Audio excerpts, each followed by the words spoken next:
All right, everybody, we are live. Dynasty Mirror Search for Uhuru. Thank you for joining us. And I have the brother all the way from South Africa, brother Rassool, Snyman. And we're going to be discussing today land reform. And when we usually think land reform, we think at it from a perspective in regards to white landowners giving the land, well, not even giving the land back, but the black people of South Africa gaining the land or getting the land back that was stolen from them by the white, we'll say, invaders, colonializers. But recently, what's been brought up often in regards to this land reform,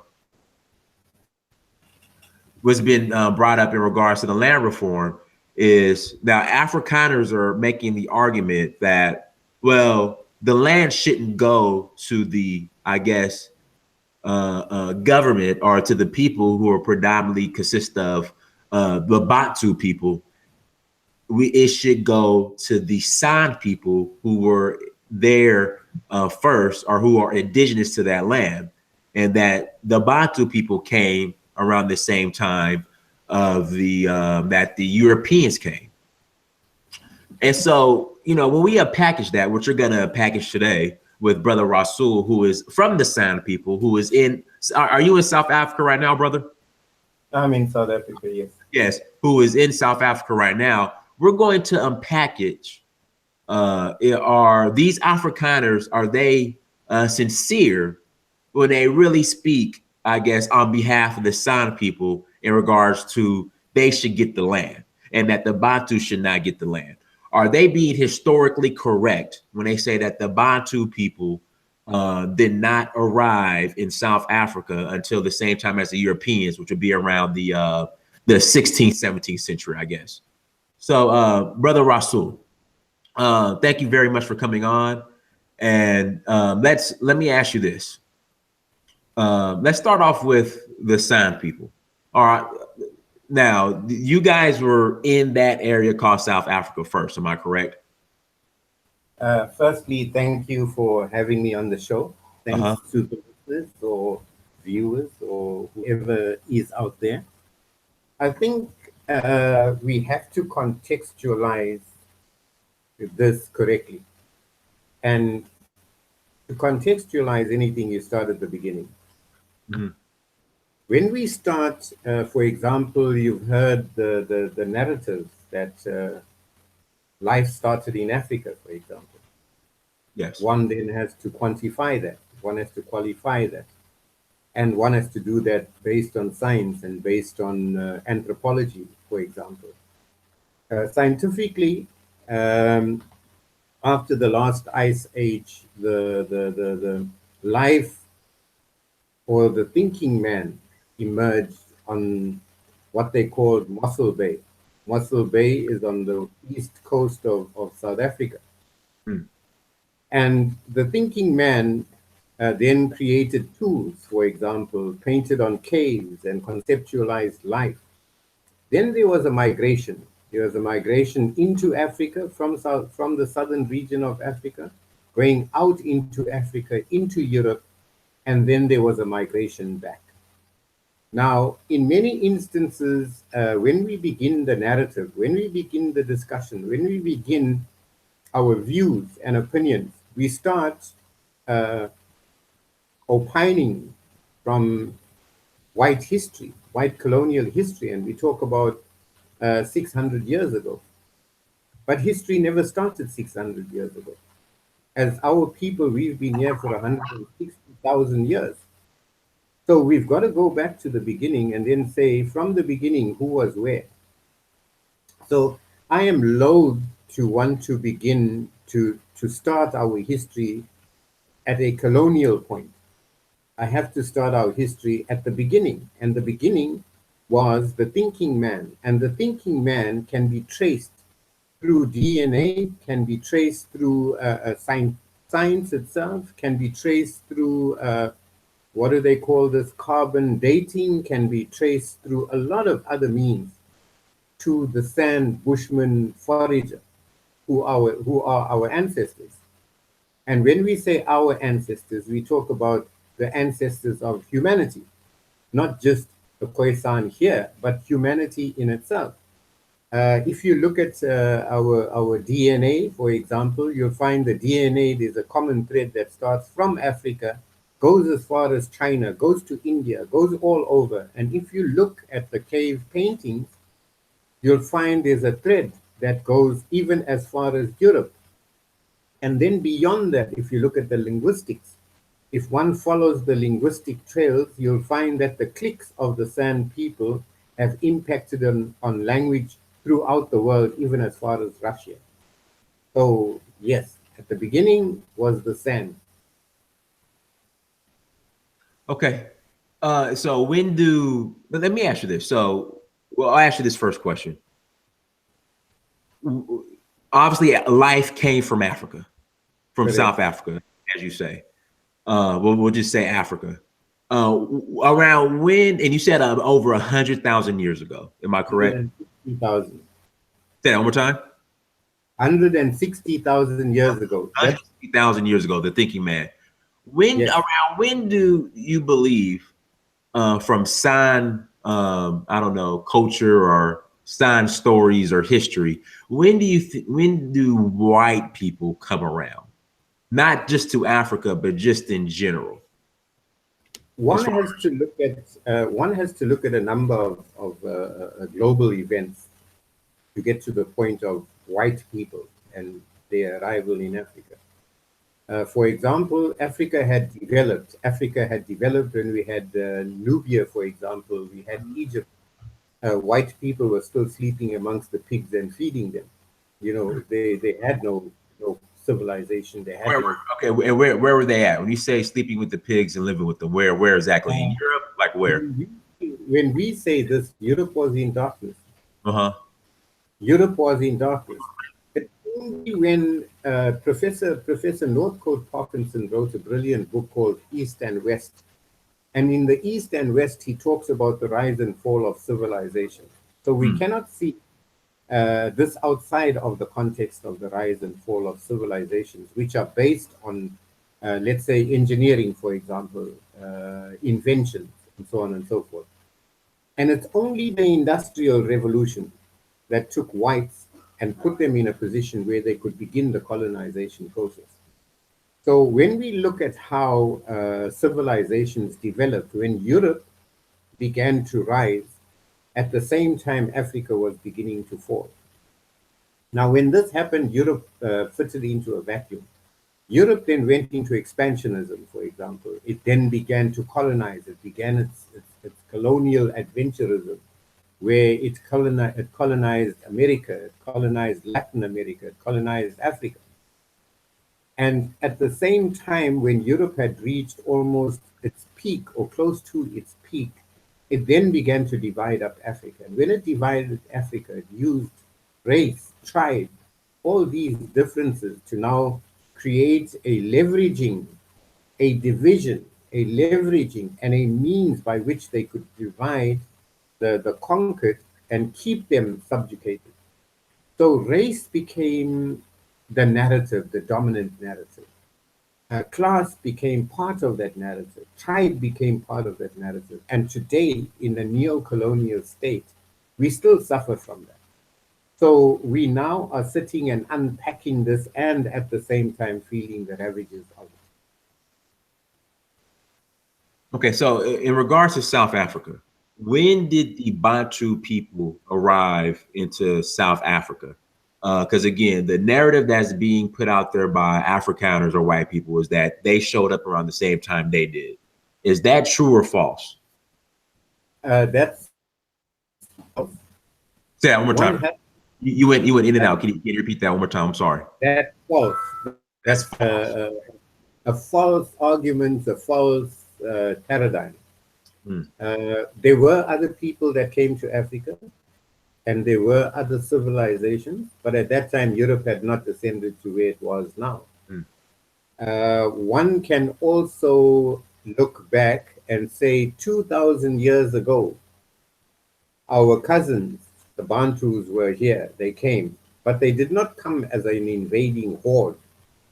What they came as was a people who migrated looking for different lands. This as Africa changed. For example, when we look at the face of Africa now, it's not exactly the same face that was present 10,000 years ago. For example, the Sahara, if you go to the Sahara was not one huge desert. The Sahara was a place that had water and lakes and civilizations. And therefore, as the environment changed, our African brothers came down or let's say, let's call them the Ngunis. The Nguni people came down from East Africa and came to Southern Africa, but that was 2,000 years ago. The white invader settler only came here 600 years ago. So that's a false statement. It's not based on science. It's not based on anthropology. It's based on conjecture and opportunism, of course. Okay. So why are white or Afrikaners, or why are white people pushing this narrative that the Bantu arrived when they arrived? Like, why do they keep telling that lie? I mean, they just have in fact, let's step back a little bit. Why do white people keep lying about history in general? When haven't white people lied about history? No, you're right. Napoleon Bonaparte says, history is a pack of lies based on another pack of lies. Mm. So one has to begin to ask, when we were dominated by the white colonialists, for example, they told us their stories. They made their stories our stories. And in their stories, they were above us. They were superior. They were better. They were knowledgeable. And we forgot our story. But the end result, we take the arguments, the ideas, the rationale, the paradigms as the truth. But the question is, whose truth and to what end?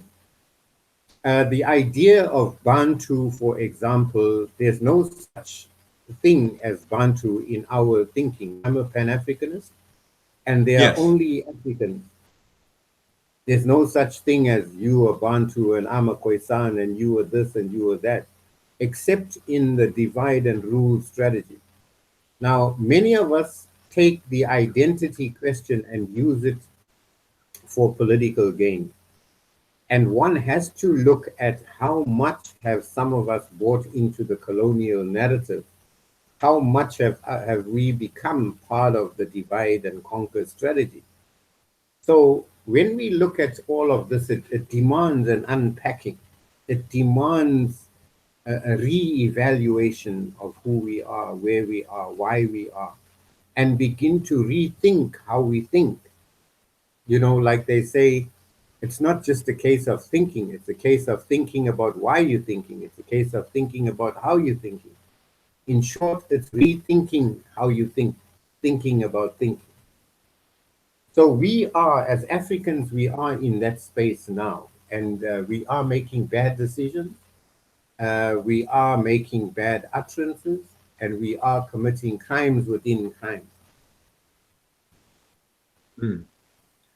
So let me ask you this. So during apartheid, okay, because from the narrative that the Afrikaner is painting right now, it will make it seem as if the San people, I guess, were treated better than the Bantu people during apartheid. How were the San people treated during apartheid? Well, it's different. There are different perspectives. Like I say, go back to the beginning. Uh-huh. When the colonial forces came here, we were a populous people. We populated and occupied a large part of the southern region. When I say SADC regions, I'm talking about Mozambique, Zimbabwe, Botswana. We were populous. And what happened, we had two epidemics of smallpox, as was brought by the white people. and it decimated. Now, that reduced our numbers, and we died in huge numbers. We became weak. Now, when we say the Bantu, we have to begin to unpack what that means. For example, there are no pure groups in Africa. Mm, We've always been intermarrying, we've always been sharing land, we've mm. always been doing things that kept us together and united as Africa. And you'll never read anywhere before white invaders where we went out and occupied each other's lands and murdered each other. We never did that. However, when we look at the arguments, one then begins to see that they're false arguments. They arguments that are based in a vacuum that is outside of history, outside of science, and outside of even anthropology. Hey, Russell, look, I just got to cut you off real quick. This is what I noticed. White people have an ecosystem now where they could propagate their lies as truths and it be accepted as truth. I mean, that's what this is really about. I mean, they have like their system in place where they could come in, observe something, not really gather the facts, and they can interpret it as they want and give themselves certifications and make it seem as if they're professionals, and that whatever they say is true and is fact. And that's what's going on here. Well, one has to look at, like I say, they're all interrelated.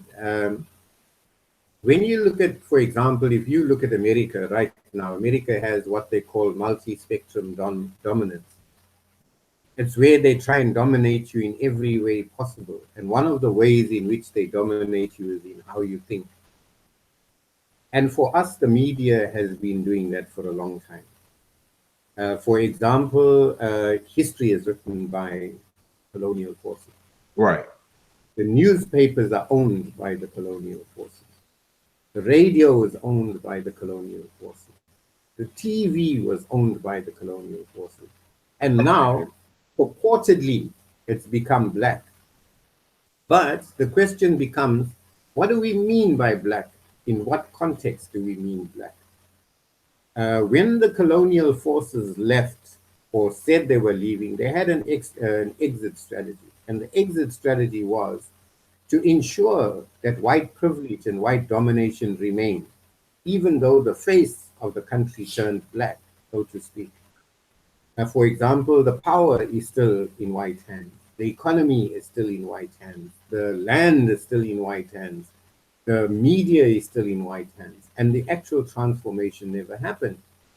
So one has to begin to talk about what they call the neo-colonial state and say, did apartheid go away? Did apartheid really go away? Or was it simply a case of changing managers and the system stayed in place? For example, we have the argument of race. We have the argument of race now coming into becoming the dominant part of the land debate. Firstly, we'd like to say something that the whites cannot give us what already belongs to us. Mm. They cannot give us that. And the assumption that they give us is erroneous and false. And we are challenging that now. We are saying that you don't tell us what to do. The colonizer cannot kick you and then tell you how you should respond. We will respond as we feel best. The second question about, for example, how do Africans deal with the land question? Yes. That's an African problem. It's not a white man's problem for him to tell us. Repeat that again. Repeat that again. Oh, that was powerful. No, what we are basically saying that as Africans, we will decide the fate of Africa. We will decide the land ownership question. We will decide as an intra-African dialogue that is not prescribed or controlled or dictated to by white forces of capital or colonialism. We are now throwing off the chains. I mean, we've reached a point where there's been a lot of compromises by the neo-colonial sellouts that we call the ANC. And in that sellout in 1994, where we praised Mandela, for example, and said, yes, he saved us, we had peace, we had a peaceful transition, blah, blah, blah. But that peaceful transition meant we didn't get our land, we didn't get our economy, we got substandard schooling, we got substandard housing, and we had to pay the IMF for our own oppression. So one has to look at the land question in relation to the negotiations, in relation to the myths, and in relation to the false narratives that dominate. That was powerful as far as the land reform. It's a problem that needs to be settled by Africans, not white people. You're absolutely right. Now you brought up the ANC. Now during apartheid, from my understanding, the ANC was at the front as far as the resistance against the apartheid regime. Now you're saying they're sold out, and I know a lot of. Am I correct? Are you saying the ANC sold out? Am I correct? I just don't want to misquote you. I'm saying that unequivocally, the ANC sold us out in 1994, and we are all awakening to that. Okay. But before that, they were, I guess, at the forefront, from my understanding, as far as fighting against the apartheid. And you also mentioned Nelson Mandela. Now, a lot of people are torn between, I guess, supporting Nelson Mandela or being upset, saying that he did not do enough for the Black people of South Africa. Now, you are an elder, so you were there when all this took place. Can you go into detail in regards to how the ANC and Nelson Mandela, how they sold out and did not it stopped operating in the best interest of the Black people of South Africa? The first thing, one has to go back to the history of the ANC. One has to ask, who was the ANC? Okay. When you look at the ANC was a group of native chiefs, basically, which was the elites of the time, who were prepared not to resist white domination, but to share power with white domination. That was from inception. Mm. The ANC was changed by Nelson Mandela and Robert Sobukwe. They got rid of the president, I can't remember his name right now, but they got rid of him, and the ANC took up a more militant approach, and it then formed Umkhonto weSizwe, which was the military wing. When that happened, the political trajectory went along to a point where there was what was called the Freedom Charter. I'm sure you'll hear the Freedom Charter floated all over and saying that's the liberation document, etc., etc. But the Freedom Charter, as they say, the devil's in the detail. If you look at one of the clauses, the main overriding clause, it says, and Africa belongs to all who live in it. Now, it is like saying that the apartheid people have every right to be in Africa as Africans. And we reject the document. I am a Pan-Africanist. I do not accept that document, that Africa belongs to everyone who lives in it, and without contextualizing how they got here. They did not come here as Africans. They did not come here as friends. They came as settlers, marauders, robbers, and rapists. And now, the first part of the capitulation began when they said Africa belongs to all who live in it. That's where the split happened between what is the Pan-Africanist Congress, and led by Robert Sobukwe, and the ANC. The ANC continued this trajectory. For example, if you go and look into history, I will ask you perhaps to look at how many white people did the ANC actually kill, for example, in its liberation struggle. The ANC bombed empty offices, for example. The ANC was responsible for black-on-black violence. People like Black Consciousness Movement, people like the Pan-Africanist Congress were murdered were burnt, were necklaced by the ANC. This in its trajectory towards sharing power rather than reclaiming the continent and South Africa as a whole. So one has to begin to re-understand what constitutes the history. Right now, history is being rewritten by the dominant forces who are the ANC. People like Robert Sobukwe are being written out of history. People like the PAC are written out of history. People like APLA, the armed forces, are written out of history. And another strange thing is we had the TRC, the Truth and Reconciliation Commission, for example. Yes. In the Truth and Reconciliation Commission, we forgave white people. We gave them amnesty. But strangely enough, right now, there are ANC, there are APLA freedom fighters languishing in prison who will never be released. What was their crime? They killed white people. Now you tell me, what kind of struggle is this that where a liberation fighter languishes in jail, yet the oppressor is given a blank check? In fact, he gets integrated into government and gets integrated into the intelligence unit and the armed forces. Is that liberation? You know, No. I've never ever seen that anywhere. So this causes us to now look back and say, why wasn't the land question addressed in 1994? Why wasn't our land given back to us? Why wasn't the land taken from De Beers? Why wasn't it taken from Anglo-American? Why was the diamond trade still continuing? For 20 years, they've been taking out truckloads of diamonds from our country.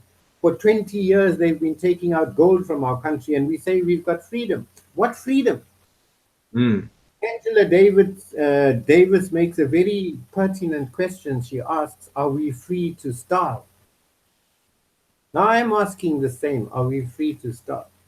Our people live in shacks. Our people live in ghettos. Our women get raped. We get crime all over the show. And this comes out of 1994. So how do we begin to say we're free? Are we free? Now, one does not say that, one does not get up and say, we want to vilify people. We don't want to say, hey, we hate Nelson Mandela. But we've got to face the reality of our poverty. We've got to face the reality of the fact that we don't even own our own water. There's a company in Texas that owns our water. So how has colonialism changed? The white people are still taking diamonds out of our lands. When our miners stood up and spoke against that, they were shot. And shot by who? Cyril Ramaphosa in London. So now, how different is that? The more things change, the more they stay the same. Someone is asking now, you mentioned the ANC. How do you feel about the EFF in Julius Malema? ANC and EFF are the same thing. Different rhetoric, same story.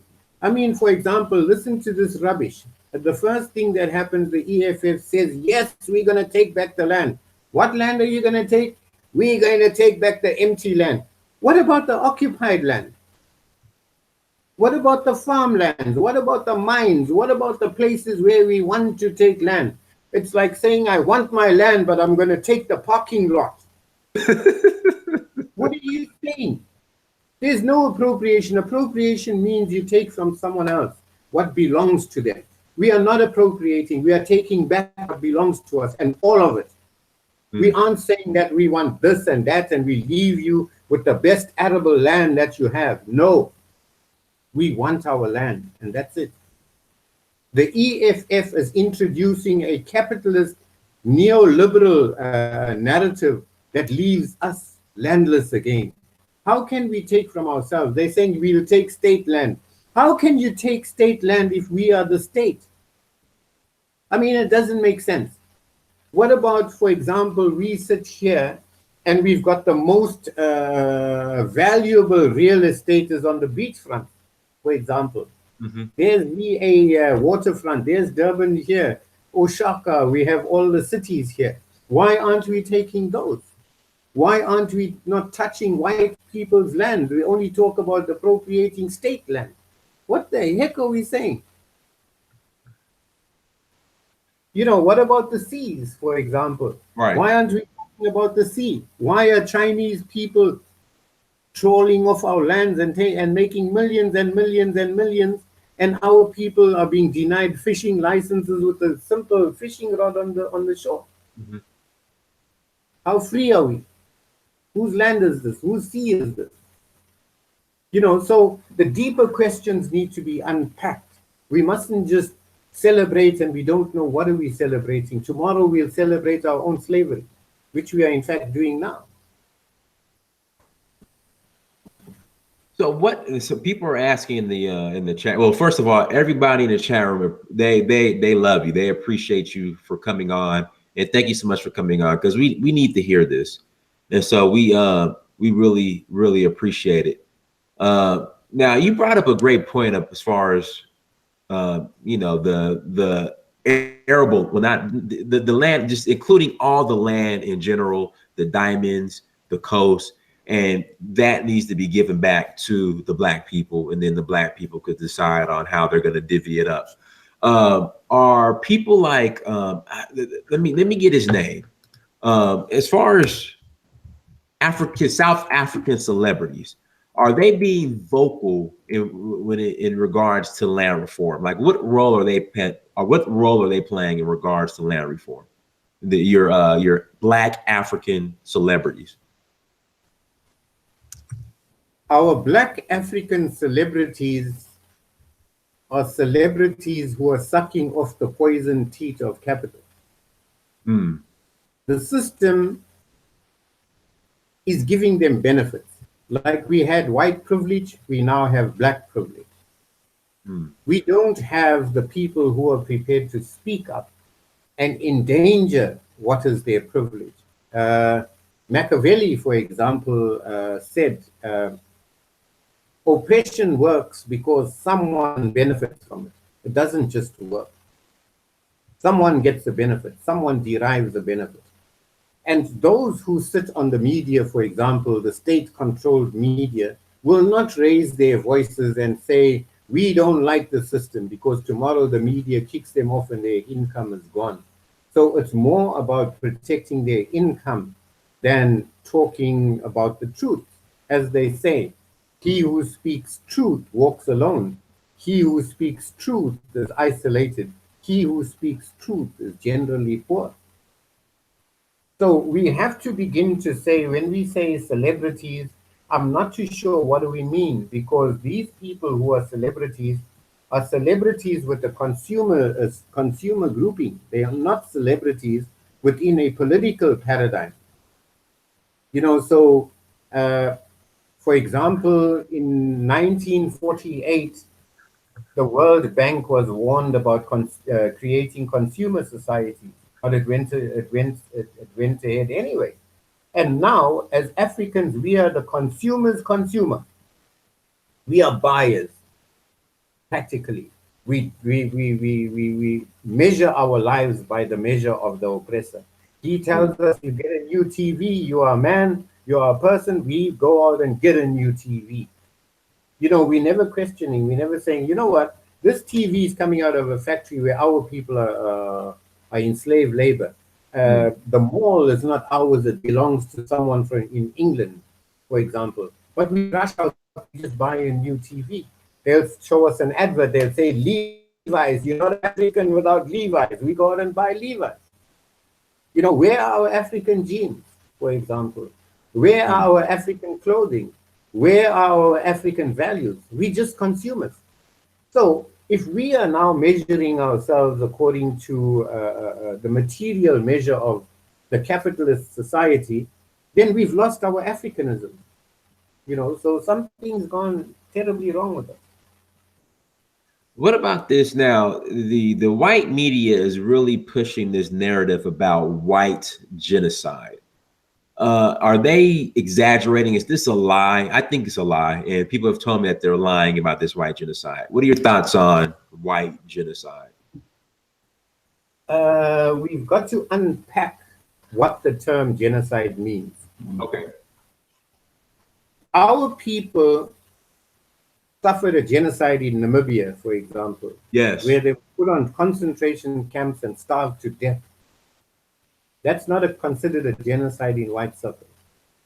Right. But the murder of a farmer here and there is considered a genocide. If we look at the murder of black people around the country and we compare numbers, more of us are dying than the white people are dying. Mm. And are we saying that there's a national genocide? Are we saying that there's a genocide throughout Africa? Are white deaths worth more than black deaths? Are white lives worth more than black lives? So they have the machinery to create the story. And the problem is that the world buys the story. But then we have to ask again, who is the world? You know, who becomes the world? Because whether you're in America or China or wherever, the media is the same. It's internationalized, for example. You're looking at the globalization of the media. You're looking at CNN in different forms. So the narrative becomes the same in sub form, but the key elements of the narrative are the same. I mean, for example, when Iraq was attacked or Gaddafi was vilified, I mean, the media stood up and they said Gaddafi is evil, and we Right. bought it. With the end result, they bombed Libya, and Libya is in shambles right now, and they've already planned the reconstruction of Libya, and they're going to make money. They made money on the fall of Libya, they're going to make money on the rise of Libya. And now this is where we are beginning to say we need to look at the media and we need to create our own media in order for us to determine what the narrative is. We can't keep saying their story. We've got to say our story, but the devil is in how. Well, so what do you think should be done with the land? Like, what are your thoughts? If you were able to carry out the land reform, how would you go about it? Well, we do have a plan. We're not just running on the spot. We're thinking and discussing and debating. Land generally has three components. The one component is ownership. The second component is productive values. The third component is minerals. The fourth component, which I'll talk about by the way, because it's the seas. Now, for us, we're saying the first thing that we have to engage is land ownership. White people don't own land in Africa. Whether through their model of ownership of private property or not, white people don't and can't own land in Africa because they took the land through the barrel of a gun. So the ownership question is non-negotiable. Whites do not own land. Neither do corporations. Neither does foreign governments own land. That's the question. We put it there, non-negotiable. Mm. The second point is productive value, what's on the land. We have no problem with what's on the land because land has to be used. For example, we can't own the land and we starve because that would mean freedom to starve, exactly what Angela said. But we can say, okay, we own the land, the banks don't own the land, the corporations don't own the land. How do you want to use the land?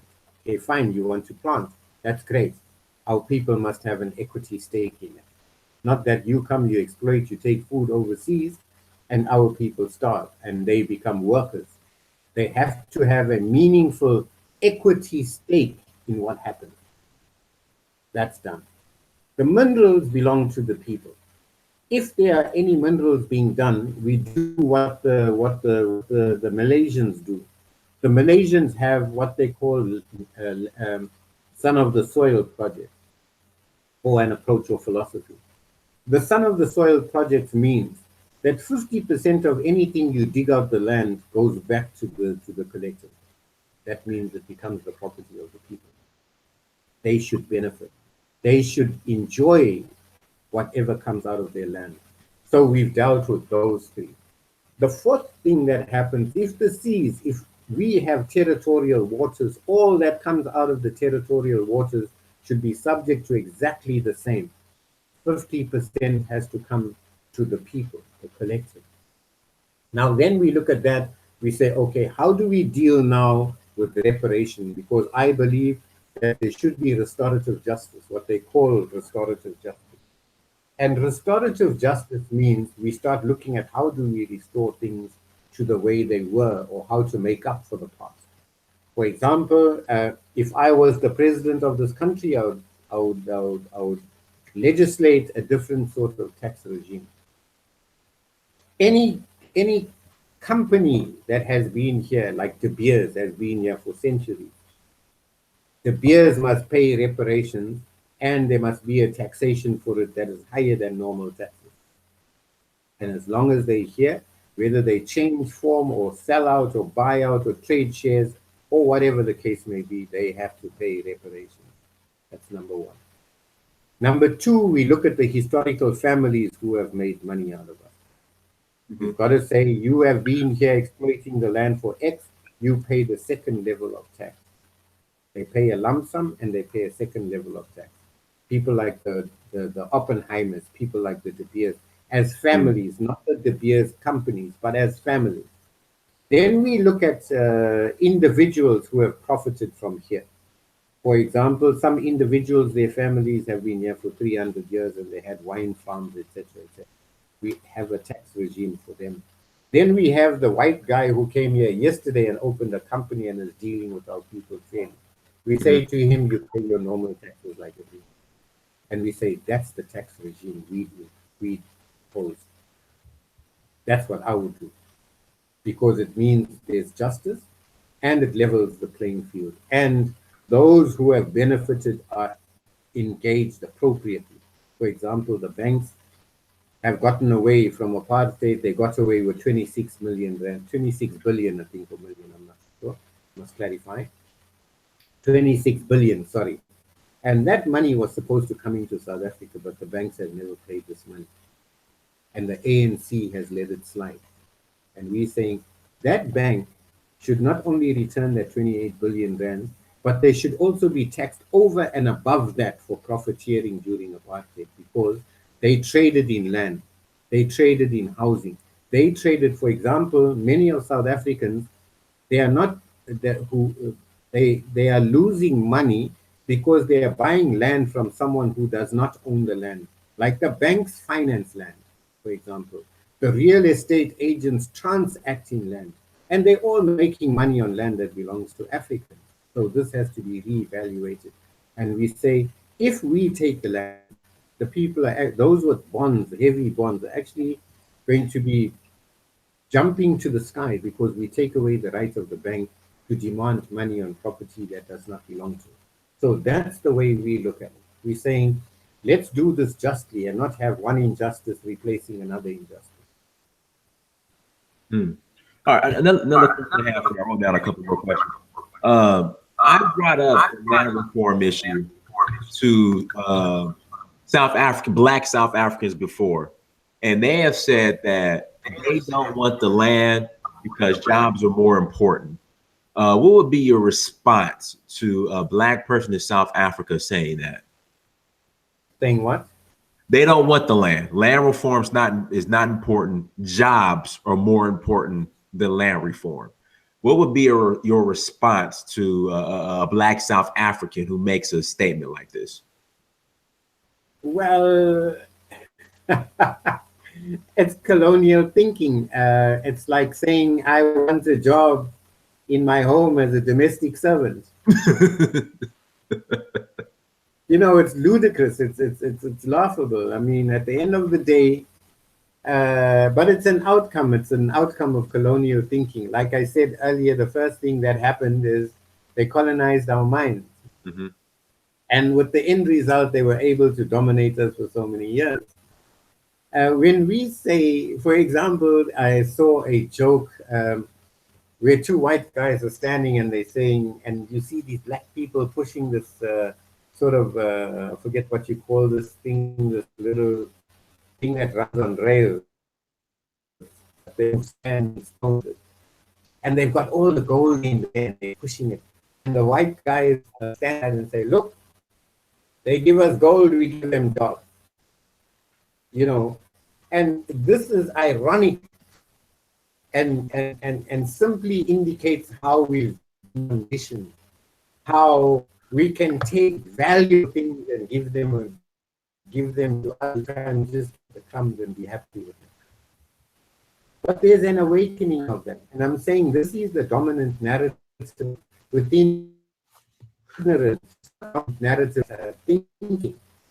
As our allies, the PAC, for example, were saying, and we were just in Parliament having a debate on the very same thing. We were saying we want our land back, we want reparations, we don't want jobs.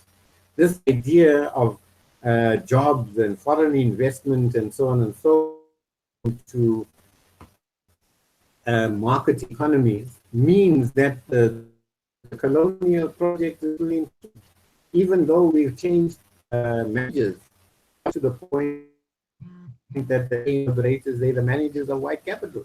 That's why they talk jobs. You want a job, get a job. They don't talk about the ownership of the economy. Wow. Wow.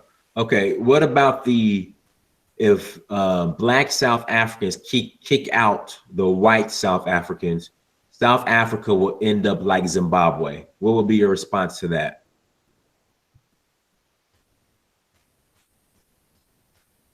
You're breaking up. I can't hear you.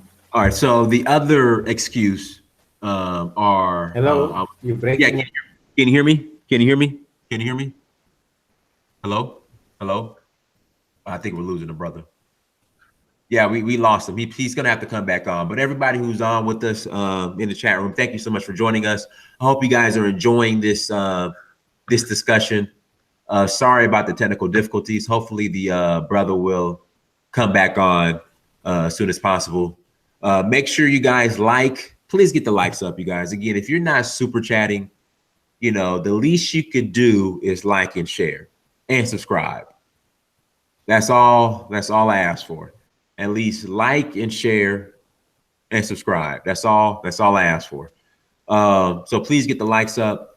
Hopefully we get Brother Rassool back on ASAP. He's Brother Rassool, can you hear me? You're breaking up. Okay. I don't know. I hope it's not on my end. Hold on one second. Can you hear me? Is that better? A little bit. Okay. Yeah. So the question is, I'll speak real slowly. The question is, people who are saying that after land reform, after Black South Africans regain their land and kick out the Afrikaner off his land. Well, it's not his land anyway. He stole the land. After we recover the stolen land, South Africa will end up like Zimbabwe. What would be your response to that statement? I think the first thing, I hope you all can hear me. Yeah, we hear you. The first thing that we have to understand is that before the white people were here, Africa never had poverty. When we say like Zimbabwe, we also have to understand that it's an artificial paradigm. Zimbabwe did not become Zimbabwe naturally. Zimbabwe became Zimbabwe because it was an enemy of the West and markets were closed to it, sanctions were imposed, and a number of things happened. Zimbabwe, amongst some of the things that happened, was that it couldn't get markets. For example, it took farms, but it did not kick out every white farmer.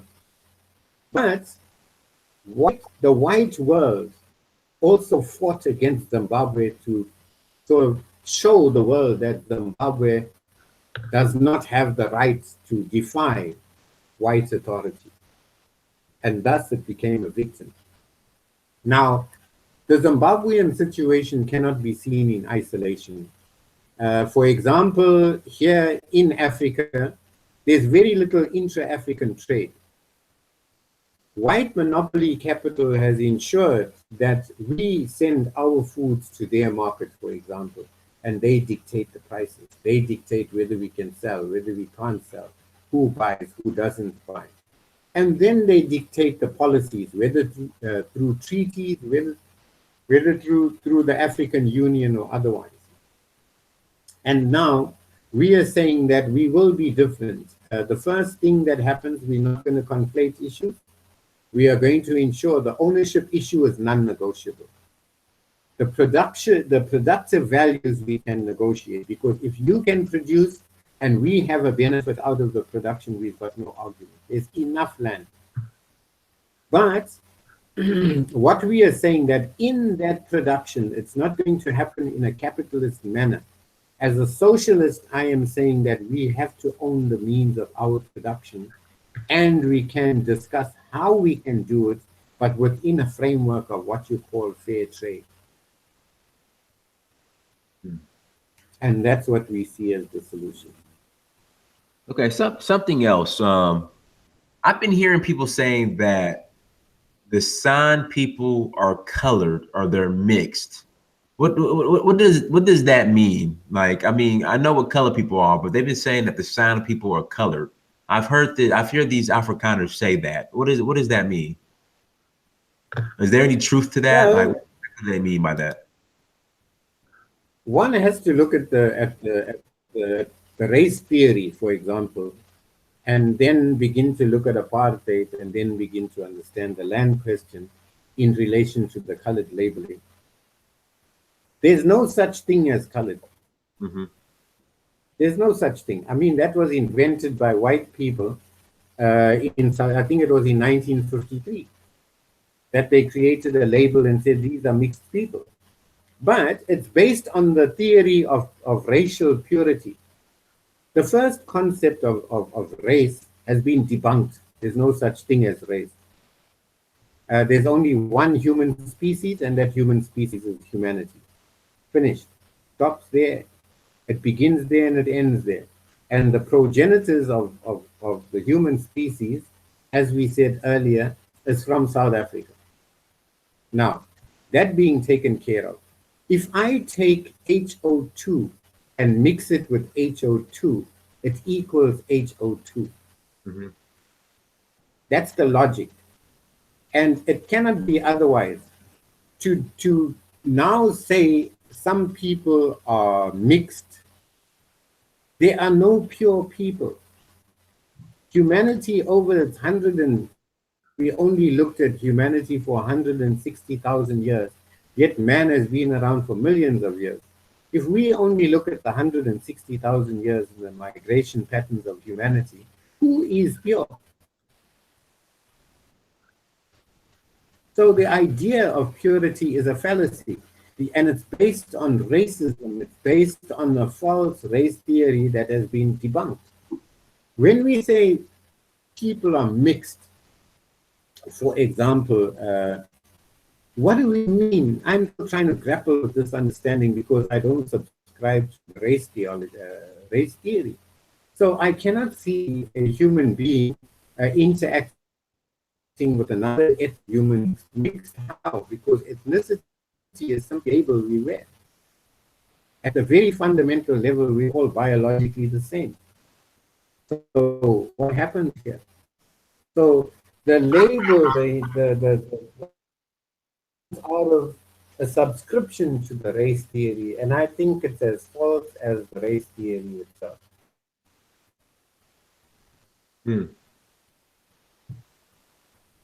Okay, I'm not sure if you heard me, but now from my understanding, from what I've heard, the Khoi, am I pronouncing it right? The Khoi,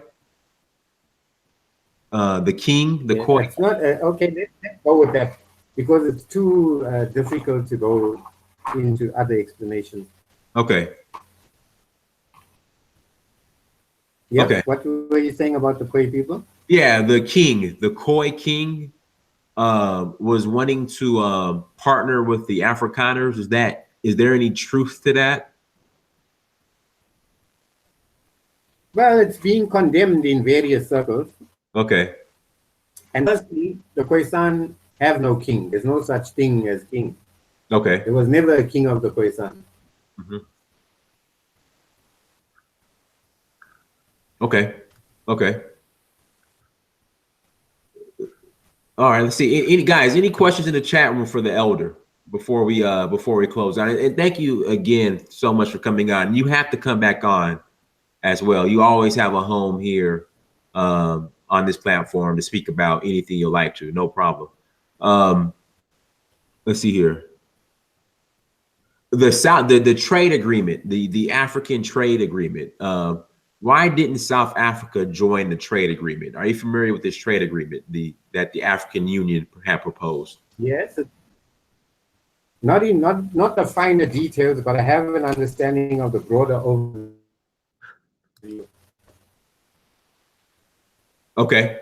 I don't know much about it, but I know Nigeria and South Africa didn't join it. Do you know why? And I know Nigeria and South Africa are the two largest economies in Africa. Do you know why they didn't join the trade agreement, the free trade agreement? I was under the impression that South Africa actually joined. I'm sure I read in the media that South Africa has signed. Okay. Okay, I got to look it up. From the last I checked, I don't think they joined, but I haven't checked in the last 3-4 days. So I will definitely definitely. What we could do if we go into the free trade agreement, I would suggest that we look at another session as to what constitutes that, because we haven't looked at the agreement or the implications of the agreement. We find it a bit difficult. For example, there are lots of things happening. As a Pan-Africanist, we are finding that some of the things based on Pan-Africanism are happening. Mm-hmm. For example, we're now beginning to have a single pass. Soon we'll see how they're going to work through that. I'm not too sure. Mm-hmm. And goods between Africans and Africans. Okay. But all of that cannot be really that is top of the priority when we don't have free movement between African people themselves. Why should a bag of nuts be able to move throughout Africa when an African can't move throughout Africa? You know, it doesn't make sense. It means we're giving more rights of movement to a ton of nuts than we give to a human being. So I think there needs to be a revisiting in terms of do the African people have their rights, inalienable rights, to be able to move in Africa? And we've got to look at the mechanisms that will make sure that happens. Then we've got to look at other things as well. How are the other countries developing? For example, a lot of Francophone countries, their economies are in France. And why are other African leaders not talking about this? I mean, Congo, for example, and a number of other countries, their money is dictated to by France. Their economies are dictated to by France. And he's saying we have a liberated continent. Why aren't the African leaders talking about the freedom of the economies? How can we say we're free in Africa when our economies are not free? How can we say we're integrating in Africa if our people can't move, but goods can move? You know, we've got to reevaluate all this before we start believing a narrative that's false. People first. It's not peanuts first. People first. Mm-hmm. All right, brother, we have 2 more questions for you. Question number 1, these are the last 2 questions, and then you could close out. What are your thoughts in regards to the xenophobic attacks that were taking place in South Africa? I know a lot of South Africans don't like Nigerians. What are your thoughts on that? Well, firstly, we have to understand one thing. I'm not a nationalist. Mm-hmm. Okay.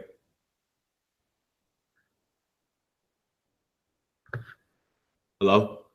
Oh, the brother froze up. Hopefully he'll come back soon, but he froze up on us. So everybody, again, thank you Thank you for joining us once again. Sorry about the technical difficulties. Hopefully the elder comes back on as soon as possible.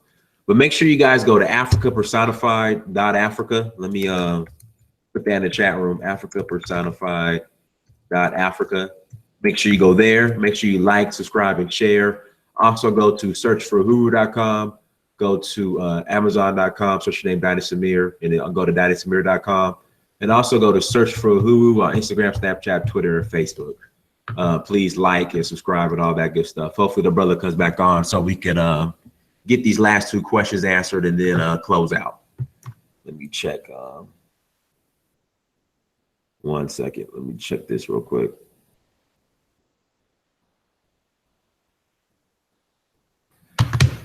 So yeah, hopefully we could get the brother back on. Hopefully his connection gets better.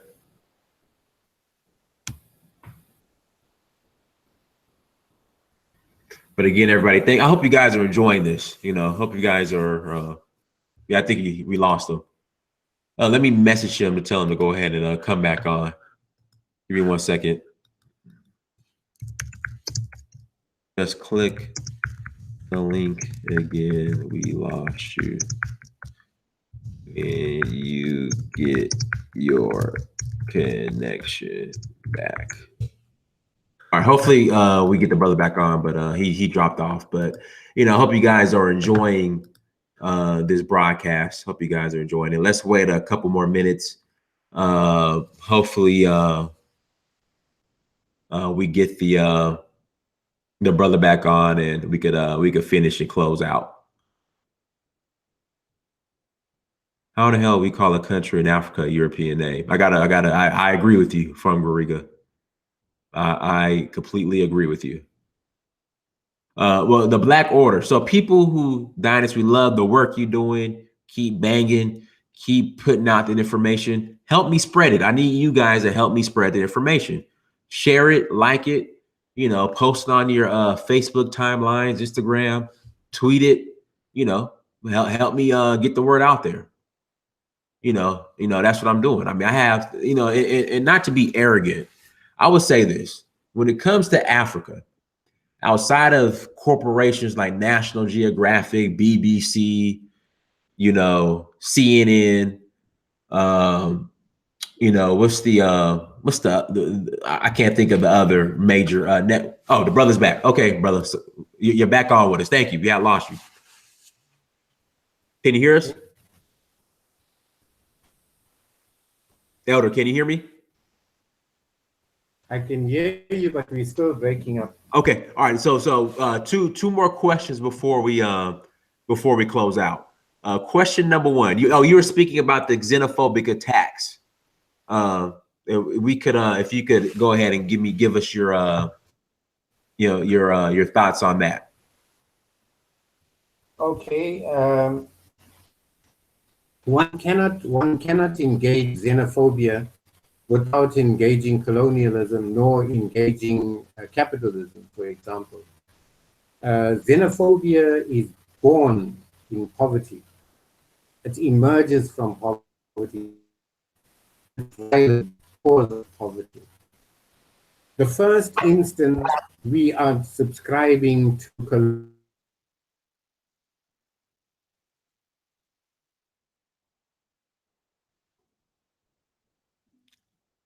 Oh, I think we lost a brother again. Yeah, we lost a brother again. Sorry about that, you guys. All right, we'll wait a couple more.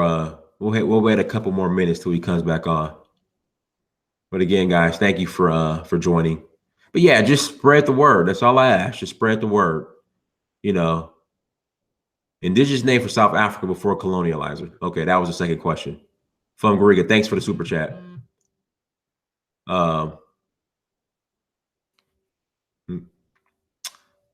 Yeah, like I said, we'll wait a couple more minutes before we get the before we'll go ahead and close out.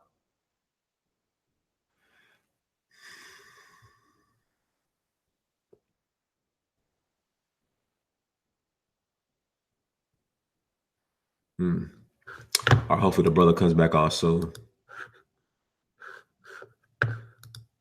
Hopefully we didn't lose him. Yeah, but I'm glad you guys are, you appreciate the work that I do. I appreciate it. It means a lot and it keeps me motivated.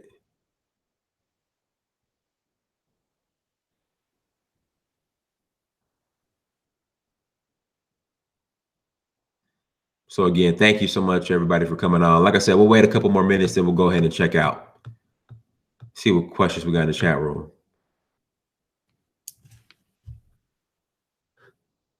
Oh, Med J Commander, thank you for the super chat, bro. I appreciate it.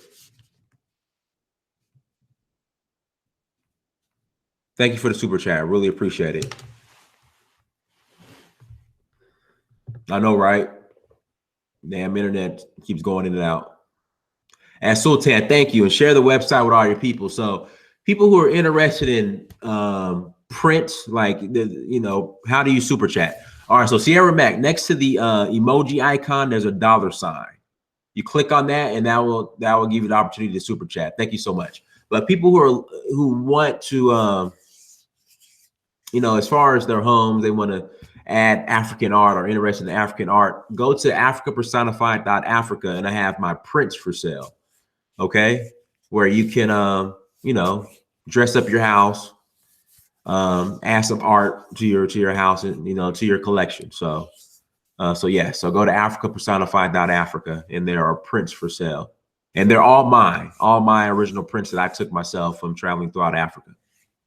So please check that out, africapersonified.africa. All right. I think he said he lost us. So guys, what we'll do more than likely, we'll go ahead and just close out.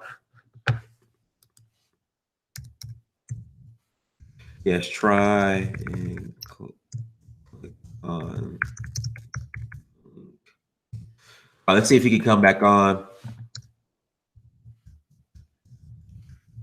Get back. If you can't get back on, we can do another show tomorrow. All right, so let's see if we can get back on. But again, people who are interested in African art. Oh, the brother's back. All right, brother, we got you back on. Perfect.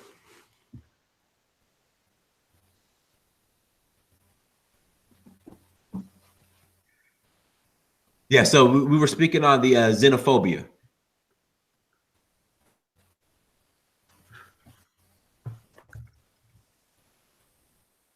Hello, can you hear me? Yeah, we hear you just fine. Absolutely.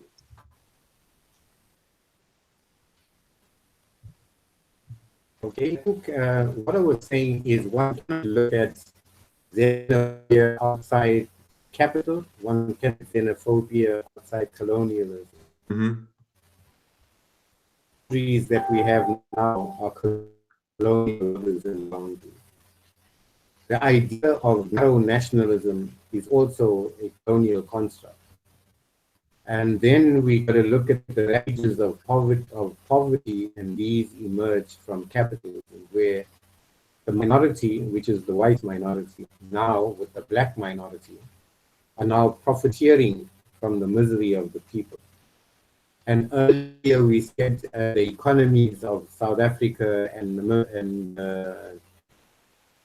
Nigeria. When we say the economies of Nigeria and South Africa, we're not talking about the broad-based economies that are located amongst the people. We're talking about economies that belong to a wealthy elite and are the possession of the wealthy elite at the expense of the many who are themselves in poverty and in shack settlement. Now, the resentment of poverty, like our view is that poverty is violence. Poverty breeds violence. Poverty in itself creates violence, and therefore the result is any African that moves in to South Africa in a very contested terrain for the meager resources that come from trickle-down economies, they naturally go to a point where they start killing each other. Now, the politicians, in order to justify the poverty, point at the foreigners and say they are the cause of the poverty. Yet the politicians know pretty well that their subscription to capital is the cause of poverty. For example, MTN, the money moved 28 billion rand or tax-free. Now, if you take the taxation of 28 billion rand and you apply that, if they invest in people themselves, then there would be no area because everyone would have a part of it, but that didn't happen because no one has got the part of the economy except the elitist clique at the top, of which people like Ramaphosa are part and parcel. So we cannot look at xenophobia in isolation. I mean, for example, the tribalistic kingdom, which in itself is a construct of apartheid. That tribalistic kingdom where the king has made phobic utterances led to deaths of other Africans. This was further compounded by Jacob Zuma. His son also said that the other Africans should go back to wherever they come from because they are the cause of poverty. How can they say this when capitalism is the cause of poverty? And their subscription to capitalism has brought about poverty and creation of this colonial paradigm.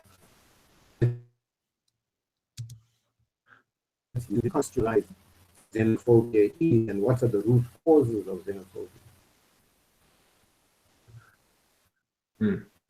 And then the another question that we had was, in regards to land reform, are you guys getting any support by any neighboring African countries like Zambia, Zimbabwe, Namibia, Mozambique? Are they supporting you guys in this transition of land reform? Well, the idea, remember, we go back to colonialism and the neo-colonial project. One has to look at what happened throughout Africa. Africa was colonized. The entire Africa was colonized. I think there was only one country that was not colonized. I think it was Ethiopia. And Liberia. Liberia. So when we look at that, then one has to say when there was what is called the neo-colonial states or states, the exit strategy of the colonialists was to kill the leaders, the true leaders, and put in place their puppets. And their puppets, greed, corruption, were only there to help loot the countries, but not really liberate them. I mean, for example, at the death of Thomas Sankara, the death of Patrice Lumumba, the death of Gaddafi. This tells you that the colonial project has not stopped. The colonial project has new managers, but it has not stopped. So when we look at support for Africa, we cannot even support each other. I mean, here we had Zuma, for example, looking at that some underdeveloped. I mean, doesn't he know for a fact that the IMF has contributed substantively and substantially to the impoverishment of the continent? Isa Shivji, in a book called Impoverishing a Continent, talks about the role of the IMF and talks about the role of the World Bank and talks about, for example, the Washington Consensus. And if you understand the three and how they function, then you'll understand why we are poor. And if we look at the root of poverty, the economy is in white hands, the land still resides in white hands. And all that has happened is our politicians have joined white rapists in raping the continent. We've got to start fair. We've got to stop and saying simply because a president is black, he's okay. He's not okay. If he's a rapist, just like a white rapist, then he's not okay. Lobbyists, for example, who say back to Africa. But even Marcus Garvey said not everyone comes back to Africa. Those who are white in thought should see where they are. And if you look at the concept of Pan-Africanists said, it's not whether you are African, whether you are born in African, but whether Africa is born in you. And if you are sitting everything in bargain basement sales to your white master, are you African?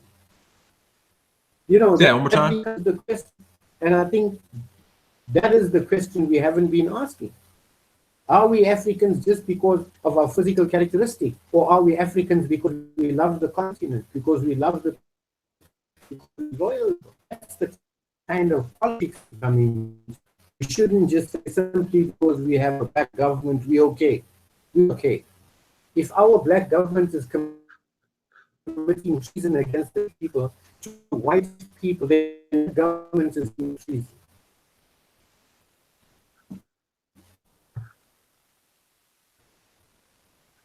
I think, brother, are you still there? Yeah, I'm here. Okay, okay. All right, well, brother, thank you so much for coming on. I don't know if you heard. Oh, yeah, it's going in and out. So this is the last question. What was South Africa called before the colonializer came? Sorry, could you repeat that? I asked, what was South Africa called before colonialism?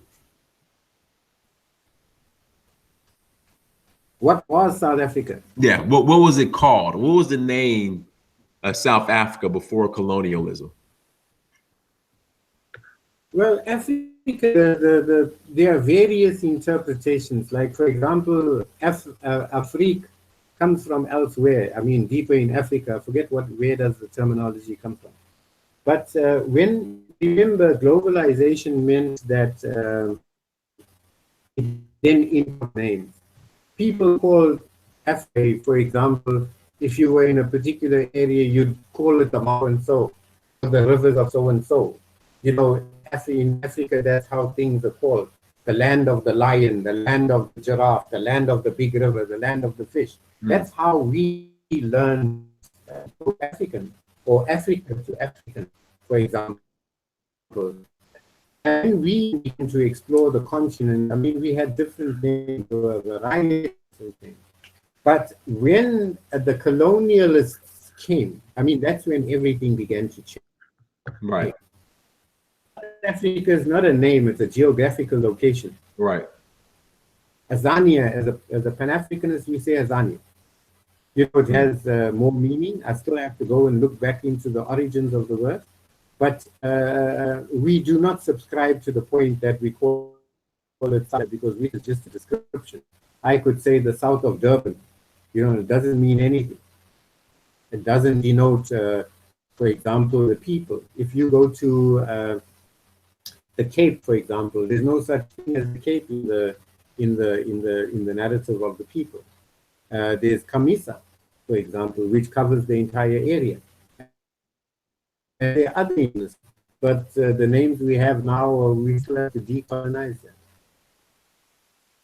Okay, perfect. Brother, thank you, Brother Rassool, Mr. Snyman, thank you so much for coming on. Anything else you want to say in closing before we log out? And people, I know a lot of people will want to know how to get in contact with you. So is it okay if I share your contact information? More than welcome to share my details, because what is happening, we're looking at a dialogue. We're looking at an ongoing dialogue, an African to African dialogue, whether people are here or in America or in the diaspora. I'm a member of the worldwide Pan-Africanist movement, and we talk to people like the Black Panthers. We talk to people in the Caribbean. We talk to people in West Papua. We talk to people from Cape to Cairo. We talk to Africans around the world.